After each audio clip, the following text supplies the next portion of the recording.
No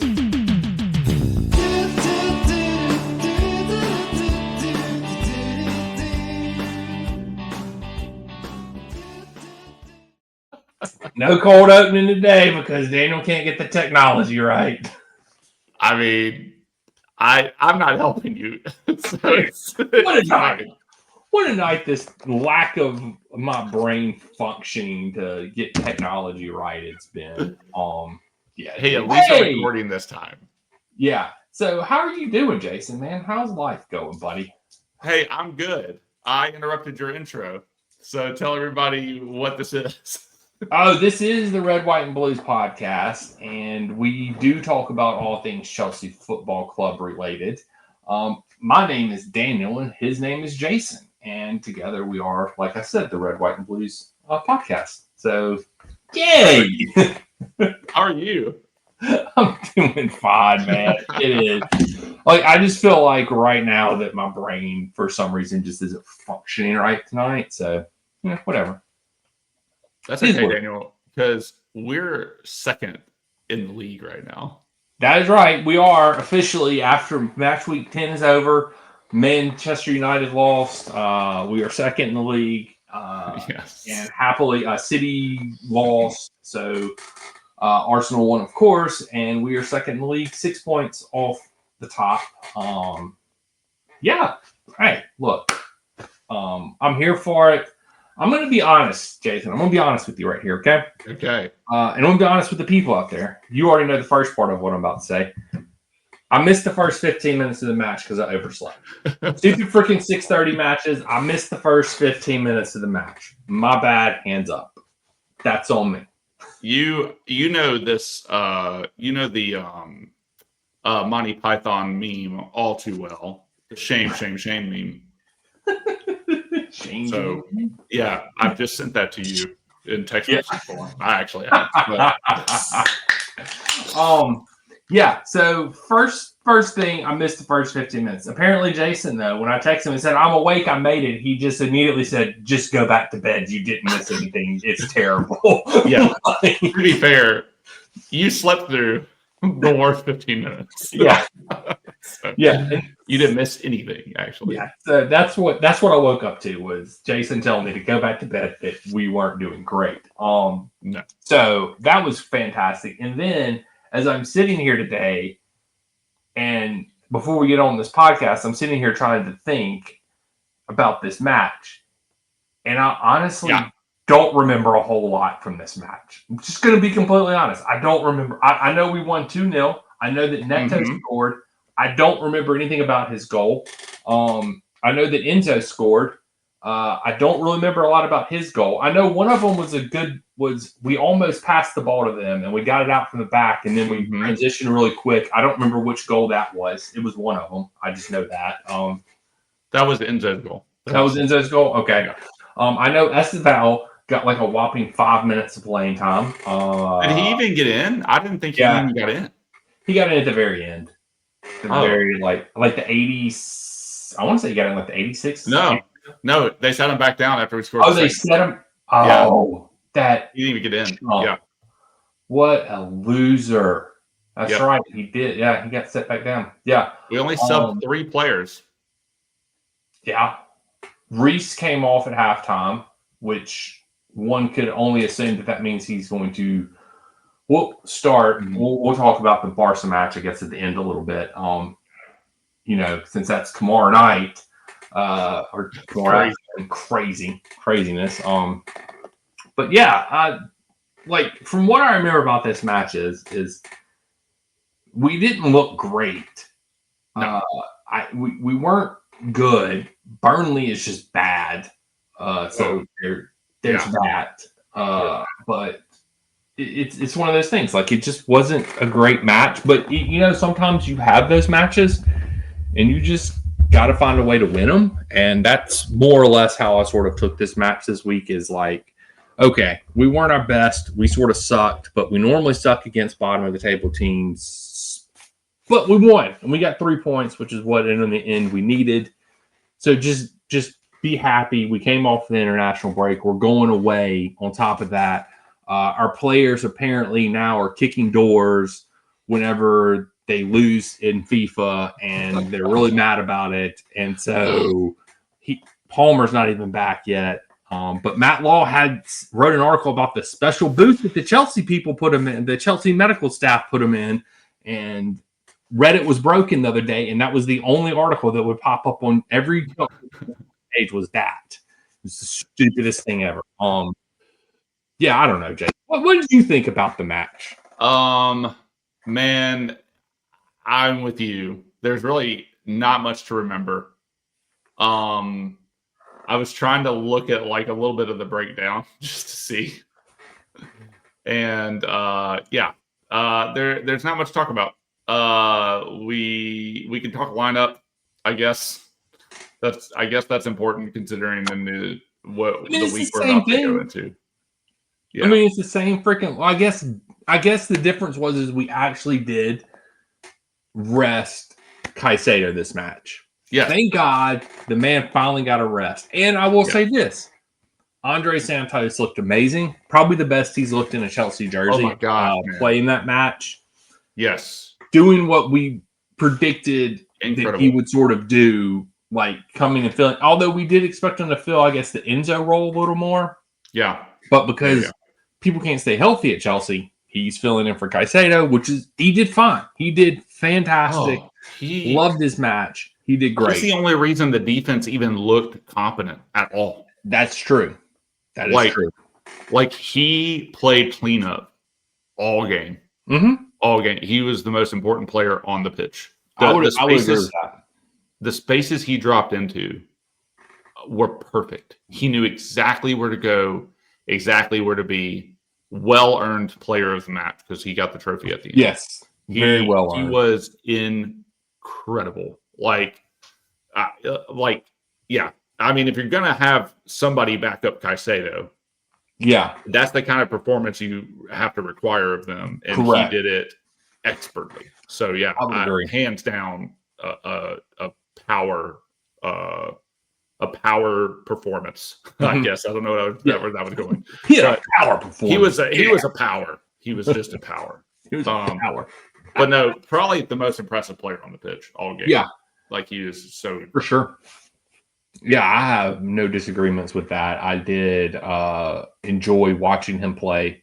Like I said, I think that's his best match that he's had in the Chelsea jersey so far. Mm-hmm. And he made Tosin and Chalobah look competent, which is you have to do if you're playing that position because those two together. And I do just want to note right here in the podcast, Jason, that this is now 4 matches in a row that Josh has not played, and I'm getting a little bit more freaking pissed at Maresca at this point. I mean, Josh has to play one of the next 2 games. I'm expecting it to be the Tuesday game, but against Barca, no way. It's going to be Fofana and Chalobah, and that's who's starting. So disappointing. Yep, it is. He should have played this match.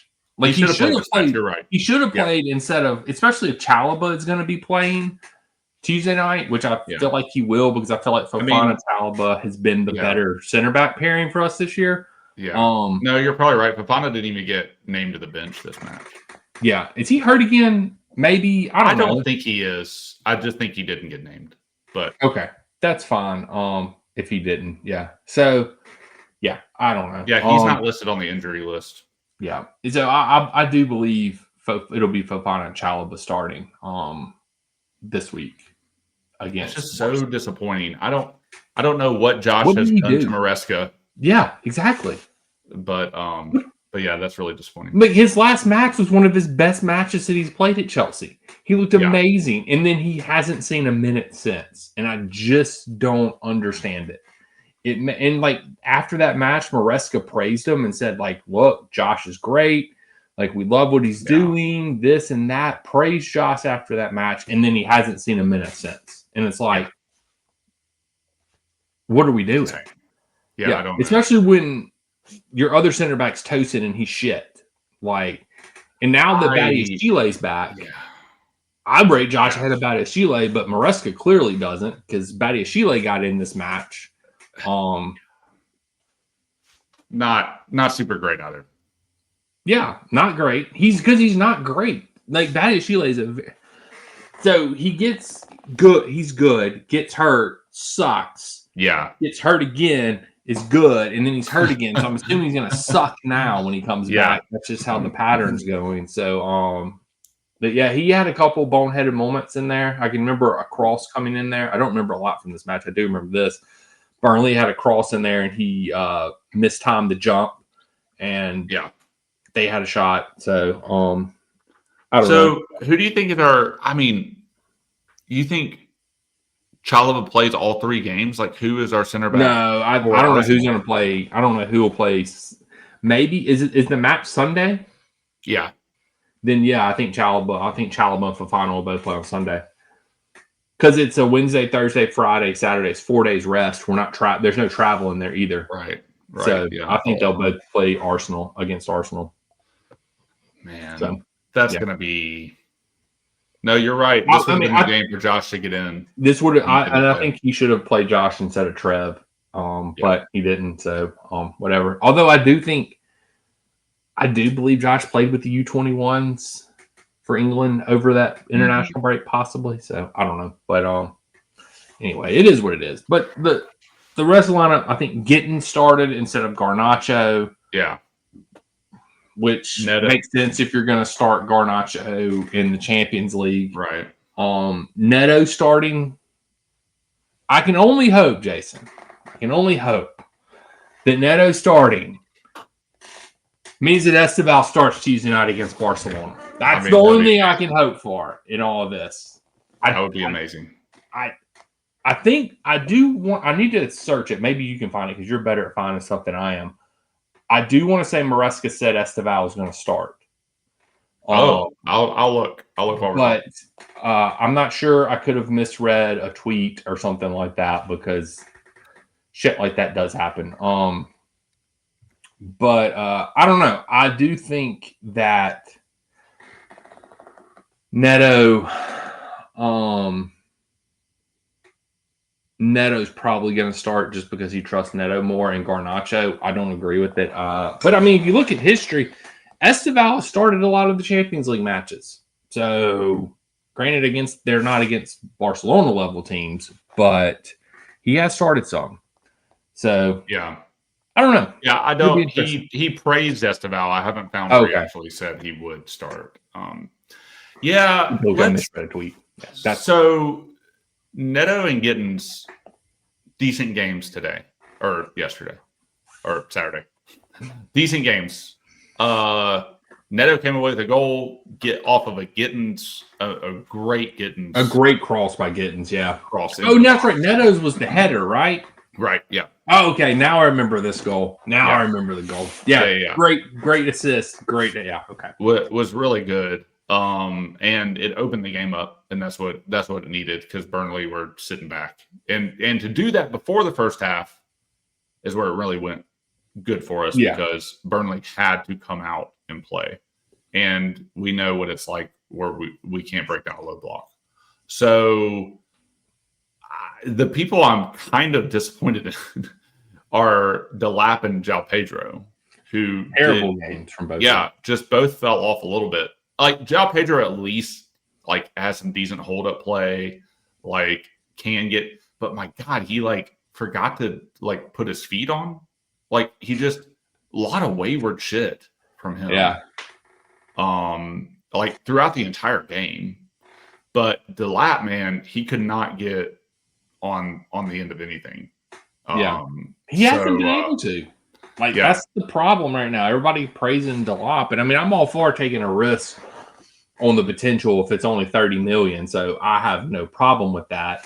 But I'm not seeing what everybody. I mean, he's got good hold up play. He has sort of proved that, but we also know Nico had that as well.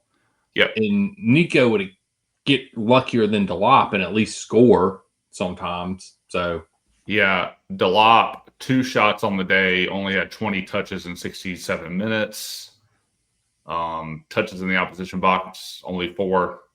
Had a couple appearances. Yep. And then Guy, his replacement, comes off the bench and has an assist. So oh yeah, as soon as he gets in. The dude Giyu just has, every time he comes in, he wants to prove himself. Yeah. Which can be good and bad. But like, I mean, yeah, as soon as he came in, he like the ball goes from Sanchez to Gusto to somebody to Giyu, and then Giyu lays it off for Enzo, and Enzo just slots it in. But I mean, my gosh, man, like Giyu made that run, and then takes it all the way down to the byline, and then just holds it up. Perfect placement back. Like that's the kind of shit we need. That was awesome. Transition, it was goal. A lot of players touched it. It was like 5 to 8 seconds down the pitch. Once it came away from Sanchez, like that is what we can do. And we so frequently just hold the ball up for no reason so we can kick it in the U shape across the back line. Like it doesn't make any sense. It is, man. So that is so true. Yeah, I mean, like that is the one thing that I think a lot of people are screaming for. That, and that's a lot of people's problems with Neto is he doesn't drive to the byline. He wants to cut it out and go back in. Gittins, I feel like, is a little more varied. In Garnacho, they're both sort of varied in their attacks. They'll both go to the byline, but they'll both cut it back. Neto, he's cutting it back every time. Yeah, Esteval is the same way. He's going to drive to the byline, or he can do both. Neto's cutting it back every time, so he's very one dimensional. Delop isn't a big driving to the byline guy like you is. Right. So yeah, it was great play by Giyu, great assist. So great cutback. Enzo finished it. Wish the goal would have came a little earlier in the match than the 88th minute because felt like he could have been over a lot quicker, but we like to make it close, Jason. Yeah. Well, it wasn't like Burnley ever really seemed like they were going to get a goal. Like, I mean, it just wasn't. But knowing Chelsea and knowing how we can lose a 1-0 match, and knowing Tosin and Chalobah and how much they love to give the ball away. Yes. And man, they are just so frustrating to watch. Like it is just Tosin especially. I think I even texted you. I was like, I don't care if he is Palmer's best friend. Like I do not want him playing anymore. You did. Yeah. Because he just is not, like, his decision making is so poor. And I would say our decision making from back to front is very slow. And like lacks a lot of creativity at times. But for sure, Tosin's got like nothing. Every now and then he gets like a really good pass. I'm gonna rewatch the goal because I can't remember exactly who it came through. Watch it come from Tosin.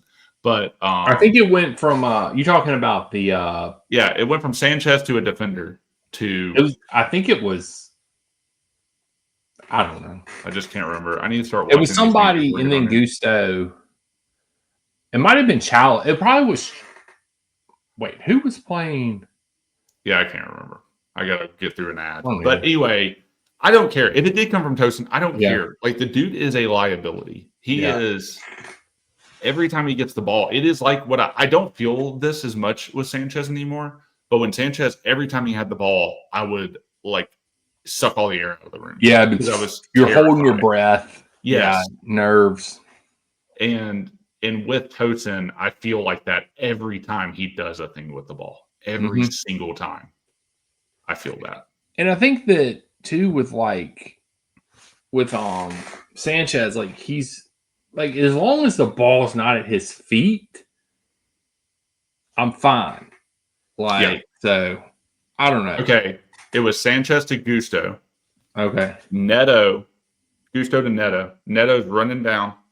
2 guys are coming with him. He cuts in between them and then slots it forward to Giyu, who's making a run across.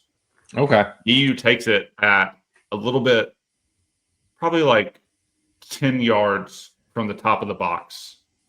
Takes it, takes the guy one-on-one, drives into the box towards the keeper, and then right as he gets to the keeper, lays it back off for Enzo. So not quite to the byline, but like directly to the keeper. So amazing goal all around. Tosin didn't touch that shit. Tosin didn't. But yeah, Tosin, anytime he's in there, I'm extremely nervous. I hope that you're right and that it is Fofana and Chalobah, because not that I trust them that much better. Like I trusted Chalobah when he was with Colwill. I don't trust anyone else now that Colwill is gone. Yeah. But fair.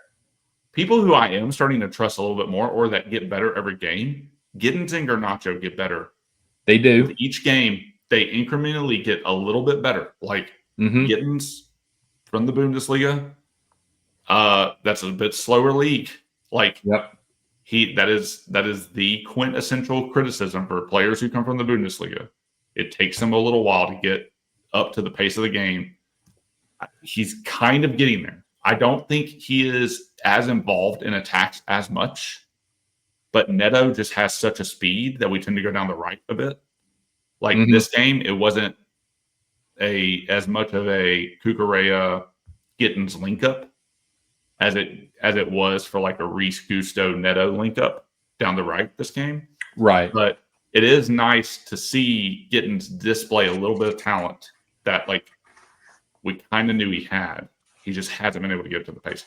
Garnacho, I think, in the last 4 games he's played, has like 4 goal scoring things. So they're both improving. Yes. And then they will both be lapped next year when Quinde comes in. So exactly. Just know, guys, that y'all just keeping it warm for Mr. Quinde when he comes in. But yes, Gittins, my biggest beef with Gittins is he's still a little inconsistent. But you can tell he's still green. So it's like one of those things that, like, okay, I'll excuse it. You're getting used to the league. It's fine. Garnacho's played in the league, so I expect a little more of an instant impact from him. And I've been seeing that in the last few matches. So as long as we're getting contributions from our wing play, exactly, that's all I really care about. I don't care if you're assisting or you're scoring. I don't care. I just need contributions. Because if you're contributing, if you're scoring, great. If you're assisting, great, because that means somebody else is scoring, and I just need contributions from the wing because we did not have that last year. We haven't had that in a while. So do you want to address the potential handball by Chalobah? 100% a handball. It should have been. And the reason I say that is because, like, you look at Robert Sanchez's body language. Because he kicks the ball and then opens up for a pass back. Like, clear handball should have been. We're owed about 15 calls this year, so I'll just take it off the tally that we're owed this year. That's all I've got to say about it. I mean, I'm man enough to admit when we cheated. I agree. I know there was like some question on whether or not the ref was holding up play at the time. Yeah, and because they're gesturing to the ref about like he hasn't actually told them to play. But then as soon as Chalobah starts gesturing to the ref, after Sanchez has played it to Trev, thinking that he's going to get it back because he is running back, he starts gesturing too, realizing he's effed up, or they both effed up. So it's one of those things where, we definitely got away with one. I am okay with it. It is the pace of the league now. Like, there's going to be, even with VAR, there are shit calls constantly. Like, I cannot believe how many shit calls there are with a video assistant referee. Yeah, but it's like it got worse. I feel like it got worse. It has. We've talked about that a little bit, though, like how refs lean on that. And so they don't call things that they probably should be calling. And then they get a lot of on the field, like little fouls and shit wrong. And they have this inconsistent streak the entire game. VAR has an inconsistent streak game to game to game to game. Yeah. And then, there's an over-reliance on it by everyone. Add in human error to a system that then creates a lot more opportunity for F-ups when it was just human error. Yeah. And they were like 90% right with just human error. And now it feels worse because I don't even know if I can celebrate a goal half the time. Right. Well, I mean, you look at the Man City Newcastle match, and the second goal that Newcastle scored, to take the lead 2-1. Literally, they show the offsides without the VAR or anything, and it's clearly Bruno Guimaraes is offsides. Like his foot, like you can tell and look, Diaz is back. Like his foot is practically touching the 6-yard box, and there's a good half a yard probably between Diaz's foot and the 6-yard box. So it's like everybody's like, oh, he's gonna be offsides. And then they showed the VAR, and Diaz is magically jumping in the air when they take the measurement. But that wasn't when the ball was kicked. But that's the picture that they're showing the fans. So it's like, man. Yeah, that's not when this took place. So it's almost like y'all are like, this is fishy. This is a little screwy right here. And not to mention that Foden, I'm not a City guy. Like Foden got freaking taken out in the box earlier in the match. Yeah. And because he had already shot the ball, it wasn't a foul. But anywhere else on the pitch, if you get taken out after you pass the ball, it's a foul. Right. But not in the box. And it's just these inconsistencies. And you can go through every match every week and point to these inconsistencies. Like, so, I don't know. I don't get it. I don't understand how the officiating is somehow worse now than when it was before. And then you go to like a European match and just see how much better the officiating is. It's not always great, but anything is better than Premier League officiating. Although we might get screwed tomorrow night because obviously Barca gets all the calls in the Champions League. So there's that. Oh man, I'm so nervous for tomorrow night now. But before we get into that, it's why we always say we have to outplay the other team and the refs. Like we have to play well enough to get over the shit calling and the tactics of the other team. And that is something that we need the luck factor. But I think if we're just playing well and we're getting fundamentals well, or doing fundamentals well, being clinical about what we're doing, making good passes, being in the right spots, then the luck comes, right? Like you get the second ball, you're in a place to poach a goal. Had to fly there. I don't know where that sucker came from. You're swatting away the luck thing, but yeah. Sorry, I distracted you. I'm sorry. No, it's you never distract me. You complete me. But yeah, that distracted me. my own comment distracted me. That wink distracted you. Yeah, yes, it did. For a loop. I didn't know whether to catch it or just wink back. But yeah, I think we have to. Our playing needs to be better to overcome that. And yeah, I don't know. Maybe that's a good segue into our position in the league and some of our thoughts about where we are now. For sure. We can talk about that, Jason. If you want to go down this rabbit hole, I'm willing to go down this rabbit hole with you. I'm willing to dive in to the freaking rabbit hole of Chelsea being second place in the league. You mean title contenders? Title contenders. Okay, look. My stance is the exact same freaking stance I took last year. We're not title contenders. We're second. Great. Cool. Whatever. Right.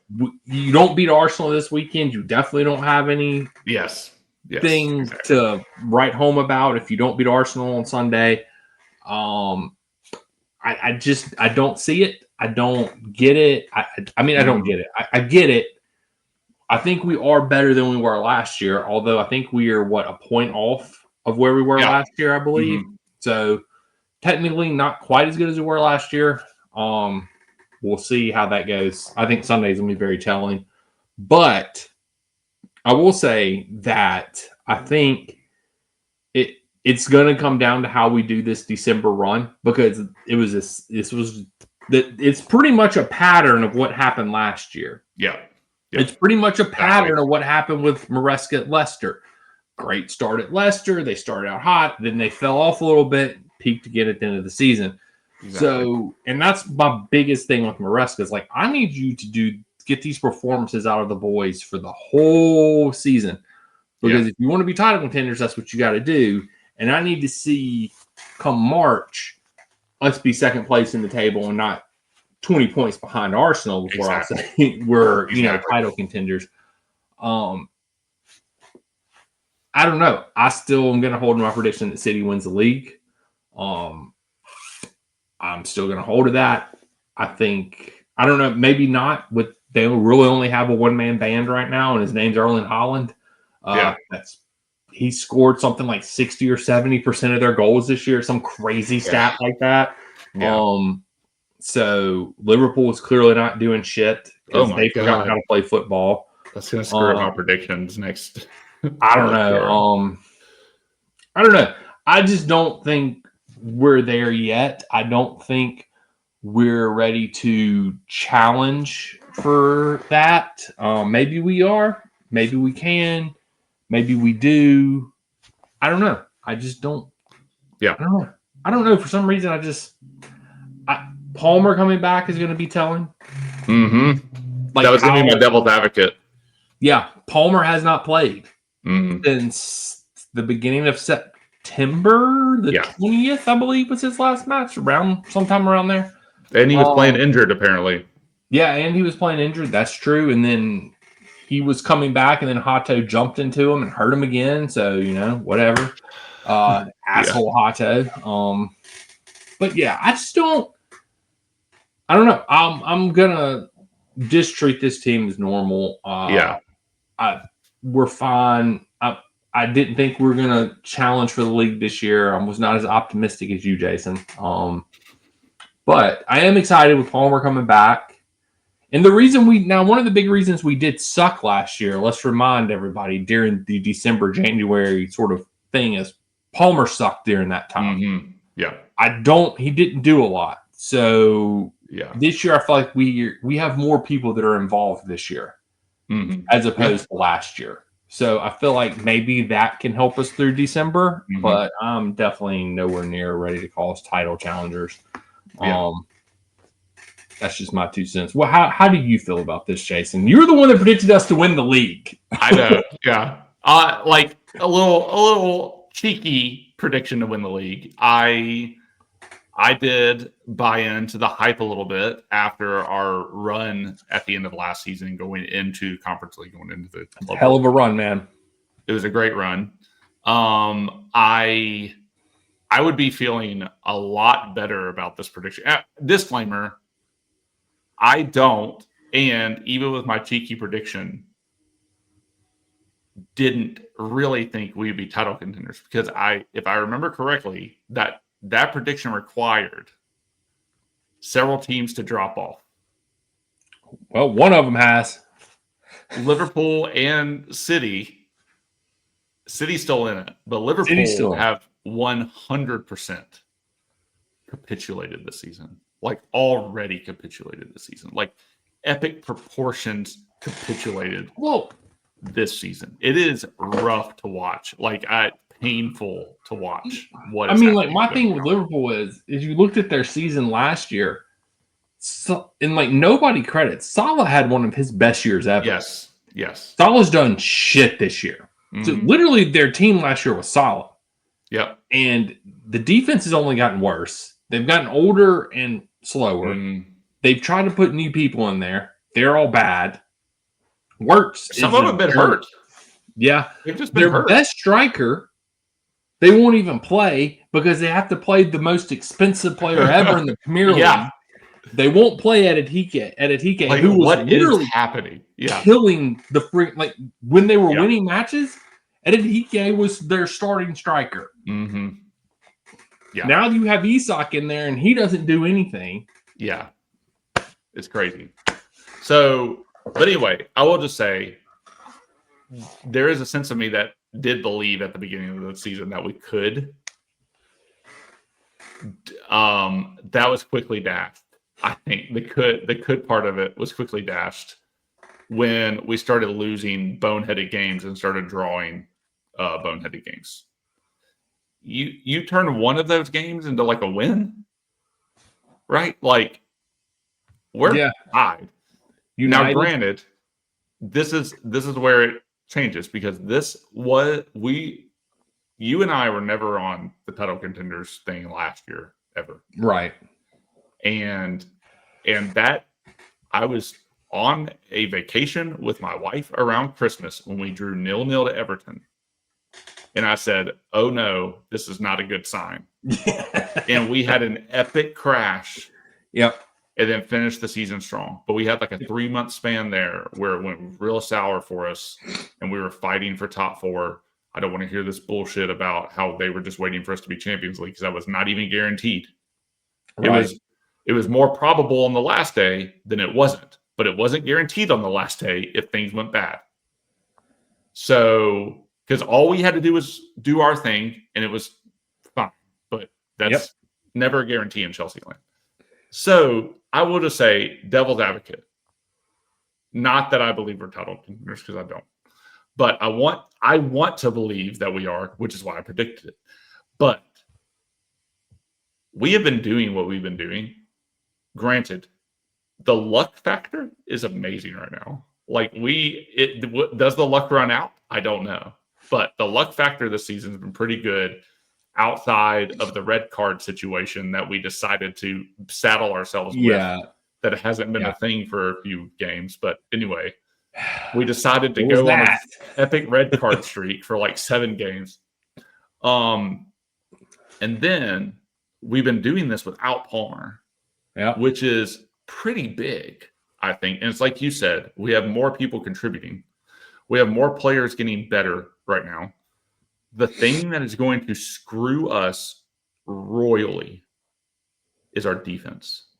Yep. It is going to bite us in the ass, especially whatever center back pairing we put in there. It doesn't matter. It's going to bite us in the ass. Hato, we've tried him at center back, not really working out. Trev is probably the most stalwart center back, and he still isn't like a world-class center back that you pair with somebody. Right. You need somebody like a Colwill that can have somebody that's not as world-class with him, right? Yeah. You can watch Van Dijk and you can watch whoever they put with him at Liverpool. Like, when Van Dijk was good. But, like... not when he's twerking. Yes, exactly. But Colwill was that until he got hurt. And then he was going to be a big part of that this season. The fact that we've done what we've done with the center backs that we have is kind of impressive. Yep. James is... they're still so worried about James that they took him off at halftime. Well, now they were going to play him on. They're going to play him tomorrow night. So that... I know. But they're still, he's fragile. But we all thought he was hurt. Like, everybody was freaking out there for a minute, man. I'm not gonna lie. Like, I love that too, because he came out like all smiles. He like came out of the tunnel just so smiling. With his little slides on, it's freezing cold outside. Yeah. Jeez, man. So anyway, must have heart attacks. We're all waiting for James to go back down. Gusto had an okay game last game, but you never know which Gusto's coming. That's true.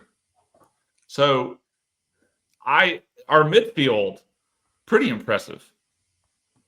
Your midfield's going to be impressive if you got Caicedo in there. True. Caicedo can't play every damn game. He did last season, but he can't play every damn game. Yeah, he finally missed a Premier League game. Yes, finally. Dude need some rest. Like, I do start worrying about him the more and more we play him. Enzo turning into quite the little attacker. Like, if we're going to push one up, he's doing well. The problem now is our number 10 and our number 9 in João Pedro and Delap not really doing that great right now at the moment. Our wingers are stepping up a little bit more.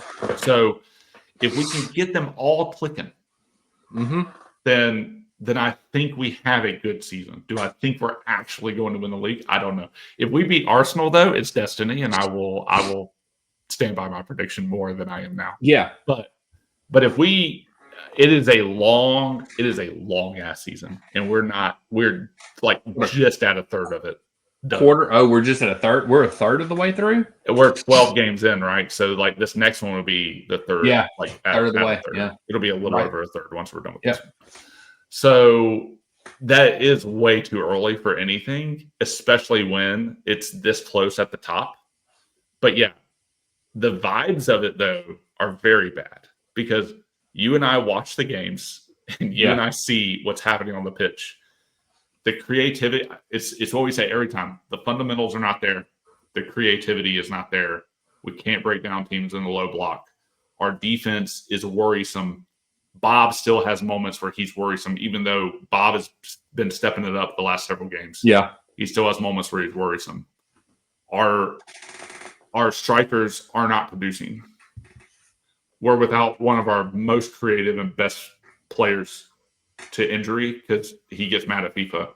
And we're not playing some of our best wingers, Esteval. Yeah. Like on a consistent basis. So, like, there's a lot that can go wrong at any moment. But for now, the luck factor is on our side. So I will enjoy the wave of luck and not getting handballs called against us against a Burnley team that definitely could have taken advantage of it. Yeah. But it is strange because the way we have played doesn't feel like we should be second. But Correct. Everyone else is kind of shit. Yeah. And that was my whole thesis for like the beginning of the season was. Yeah. I don't think it's going to take a great season to win the league this year. I would agree. Outside of the fact that I thought Arsenal would fall off a little sooner because I thought they were a little overrated, and they were proving me wrong, unfortunately. Yeah. Well, you look at them, they're on pace to have, like, if we're a third of the way through the season, next match, if they lose, like they're going to because they're playing us, they're on pace to have about 90 points, a little less than 90.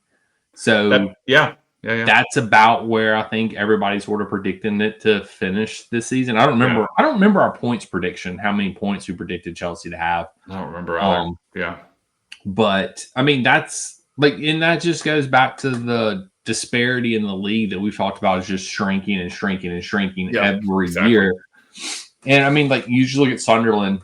Like, I mean, they're seventh. Yeah, they've fallen off a little bit, but they were never going to win the league. But they're still up there. I mean, they're top half of the table. So, I don't know. I just think that – but then you look at it, we have 23 points, and, like, that is, 4 points off of sixth. So, table can flip pretty quick in this instance, and a lot of it will come down to Saturday. Like, can we beat them? But before Saturday, Jason, we have to welcome our foe that we have not welcomed in a very long time. A team that we used to count on, Leo Messi not scoring against us. A team that has already started talking smack with their young phenom who thinks he's better than Esteval, who is a piece of shit, who I do not like, who I do not think is going to be that great of a player in the future, even though I'm going to buy his football cards and take advantage of people that are going to overpay for them during the World Cup. I am going to do that. But we have Barcelona comes to the bridge. I will say this is very nostalgic, Jason. This is very much like, is Lampard going to walk out of that dressing room? Is Drogba going to walk out of that dressing room? Tomorrow night, are they going to walk out onto the pitch? Is Abramovich going to magically show back up, on a Tuesday night at the bridge? Obviously not, but it would be cool if they all did. So, but yeah, it would be nice. Yeah, it is going to be nostalgic. To say the least. Obviously, I think we've already mentioned a little bit. Obviously, I think Reece pulled early so he can play in this match. Right call by Maresca. Got that sub right. So I think I don't think you're going to see as a heavy rotation now. Like, and this is the biggest knock on Maresca is when he's making 7, 8, 9 changes from one match to the other. So I feel like this one you're going to get the same back line, except instead of Toasting, you're going to get Fofana. And that back. So everybody else in the back, that's going to change. Santos will come out for Caicedo. And you'll probably get Garnacho instead of Gittins. And everybody else will probably stay the same. No Esteban? I would petition for Esteban to play. I would want Esteban to play instead of Neto. I think he should play instead of Neto, but I think Maresca just isn't going to trust him in big match like Barcelona, I think he'll start Neto. That's just my opinion, but whatever. What do I know, Jason? What do I know? I think you have a better substitution policy and player rotation policy than Maresca, actually. Well, I mean, he's shit at those things. So that is, I mean, Maresca has taken us to second in the league. That's great. We had a good run last time. His weakness now, we all thought it was going to be stubbornness, and he proved that he can adapt to games. His weakness now is game management and preparation. Yep. And game management includes rotational policies from game to game and substitutions. Yep. I would agree with that. Because this isn't the conference league. This isn't the conference league. So he didn't have to have a substitution policy or really a rotational policy last time because he just would flip the 11. Yeah. And which is understandable because you essentially could do that with the conference league, and that was fine. But it was an advantage for us last season. It was awesome last season. We had injuries. It got some of the young players some playing time. It was good. But yeah, we're in the big leagues now. Yeah, and you can't that's the thing with this right now is that you can't substitute 9 people. He's gotten away with it so far with his rotating of 9 people, and it hasn't really bit us in the ass yet. But this is Barcelona we're talking about. We've already shit the bed against Bayern Munich and got our asses played off the pitch against them. So pray to God that does not happen tomorrow night with Barcelona. I was just looking at Barca, though. They score a shit ton of goals. Holy crap. They've scored 36 in 13 games this season. Dude, it's La Liga. I know, but still. Lewandowski has 8. Yamal has 10 goal scoring contributions to his name right now. He has 4 goals and 6 assists. And you know what? You know what's going to happen tomorrow night, Jason? Bold prediction. I don't know. What does Jamal play? Does he play on the left or the right? Let me know. He plays on the right. So that means he's going to get pocketed by his older brother from Spain, Cucurella. And Cucurella is just going to pick that little bitch up and put him in his pocket. And he's going to slap him around, and that's exactly what's going to happen. Cucurella might get red carded tomorrow night. Just going to throw that out there. There's a strong possibility Cucurella could get red carded tomorrow night. I don't want it to happen. Just saying it could. It does feel like a match where somebody will get red carded. Yeah. My prediction is based on somebody from Barcelona getting red carded and us winning. So that would be my hope. It's somebody from their side. Yeah. It's a very historic match. It's very chippy. Or it's going to be very chippy. It's got all the hallmarks of a Titan clash. Chelsea are on the up again. Barca are second in La Liga right now. This has all the potential to be just an insanely tense match all around. I think it is going to be, and it's Spain against South America essentially. Yeah. Especially if the score is close throughout the game. It's going to be off the rails tense. It is. It's going to be crazy. I'm here for it. I honestly think we're going to see a different Chelsea team show up tomorrow night. I think they're going to be up for the match. I think they're going to be more ready than what they have been for any other Champions League match. And that's the one thing about Chelsea, and I will say about Maresca, is that they will suck and not play good against smaller clubs. But when they're playing against the big clubs, when they're playing against the Titans, when we play Arsenal on Sunday, when we play Barca tomorrow night, when we play the cities, when we play, obviously that's why we suck against United now, because they're a sucky club. It just makes sense. When we play a big club, Maresca's going to have it set up. We destroyed PSG. The referee for this match is the same referee that refed our game against Benfica in the Club World Cup, where we won 4-1. So there's that going for us. I don't know. I just really do believe that Maresca is going to have the guys up for the match. They're gonna be ready for it. I just don't see them coming out shitting the bed. Yeah. Maybe that's just me being over optimistic. This week right now. Like, it is nice going into this week, second in the league. The wind at our backs, a lot of momentum. I'm with you. I think this week Chelsea proves, like they did against PSG, we are now world champions. We wear that hideous badge for 4 years, man. But it is a badge that comes with privilege, right? Yeah. We get to call ourselves world champions. I'm with you. I think we're up for this game. I think we take the momentum through this week. We prove to Europe and we prove to the Premier League we're here to play. And I fully think we win both. But those are spoilers. Yeah, that's a bold prediction, sir. It is prediction. I am also fully prepared to eat mini crow and be completely humbled come next Monday. So I will be fully prepared for that. You'll be able to eat your crow about Barcelona tomorrow night because there is that. Possibly, I guess we can talk about. We'll announce in our episode tomorrow night whether it's official or not. Whether we will do a live stream Sunday. We try to do it for big matches. So we'll talk about that and see if we're going to do that. So do you want to make predictions? Yes. I'm down. I got mine.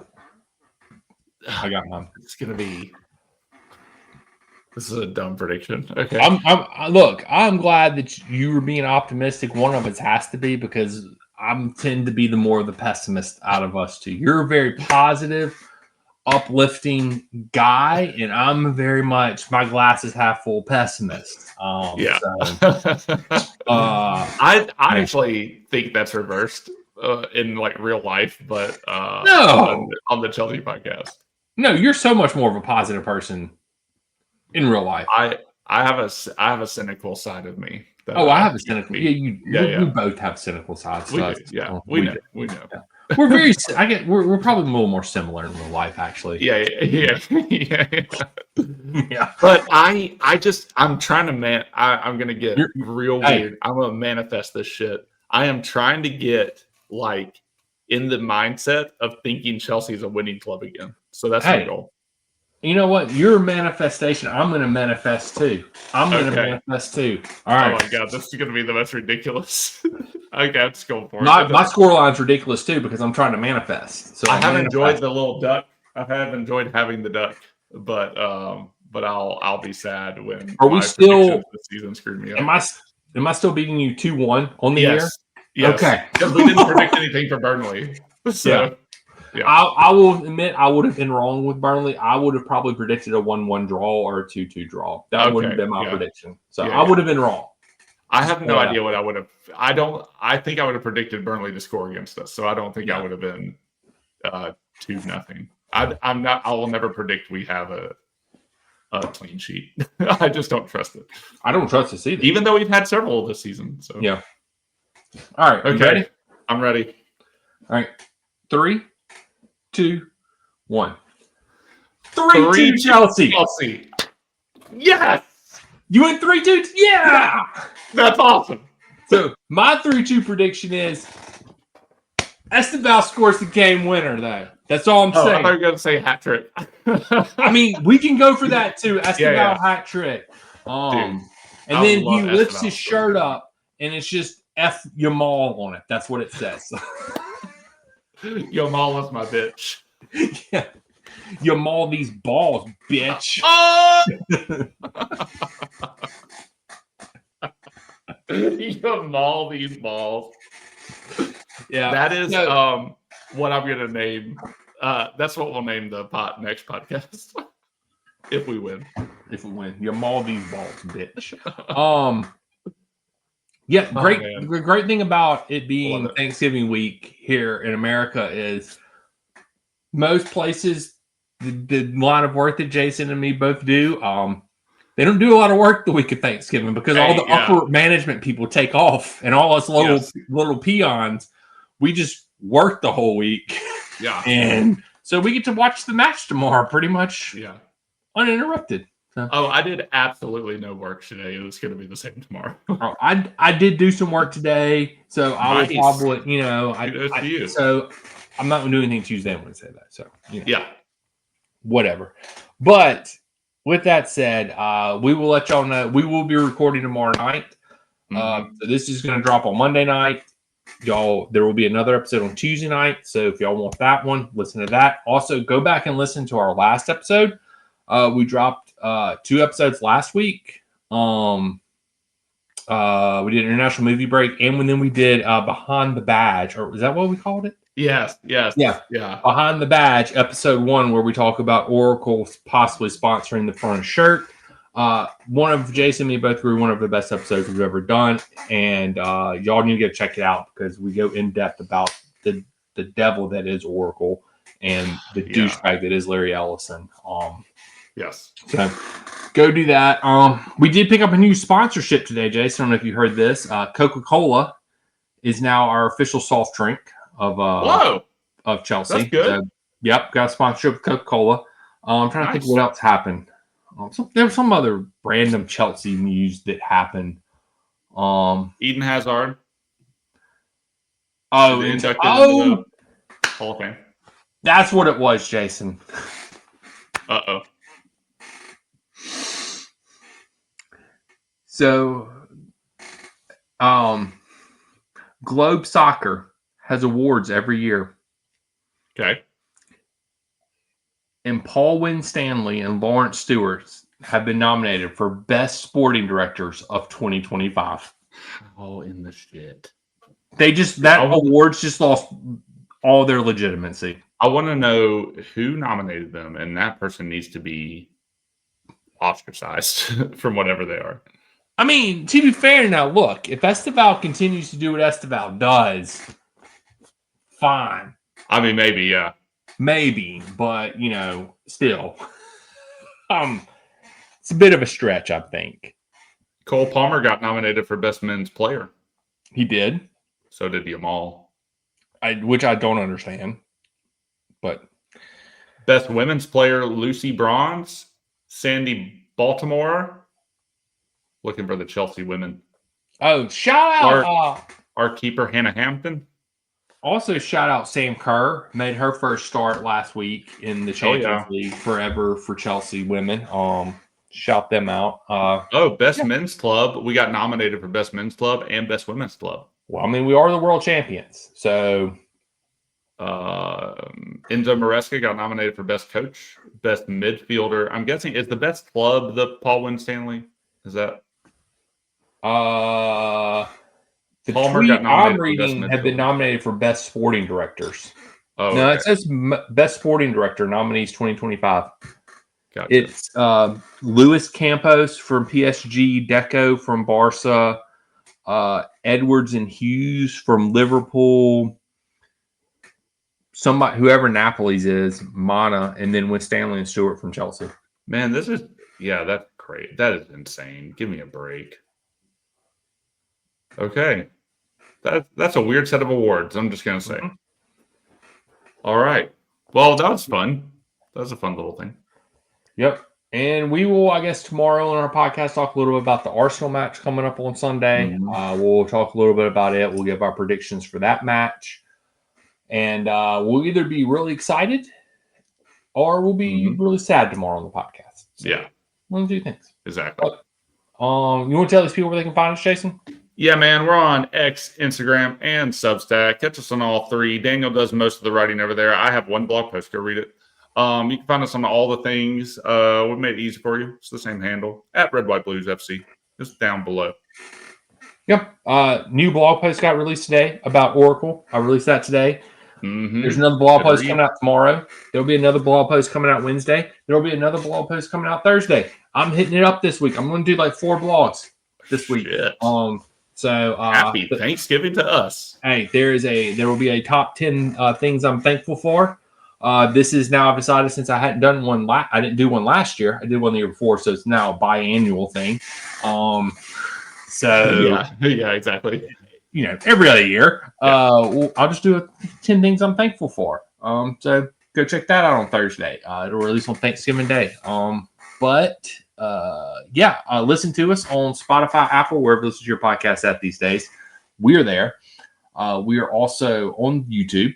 We're releasing videos every week. Like, subscribe, follow. We usually do multiple in the week if I can remember to post them because we do these, and I post these every week, but I sometimes forget to post our Sunday card videos because we got like 6 or 7 in the backlog right now that are just sitting there. And Jason's like, why aren't these going up? And I'm like, you do too much, man. I'm thankful for you. I'll write 10 things I'm thankful for as well, too. You're top of the list. I mean, I'm sure everybody can guess who number one is thankful. The number one thing I'm thankful for this year. Mudryk, baby. Oh, no, close. But if you just go read the blog post, but if you can't figure it out, it was just you don't listen to this podcast enough. Yeah, exactly. So until next time, we'll catch you guys and gals on the flip side. Last time I watched, well, no, maybe not the last time, but I'll never forget the Chelsea-Barcelona game with Fernando Torres scored that last match. I was in my art history class watching that in the back of the room. I stood up and cheered. Everybody looked at me. Flippity floppity.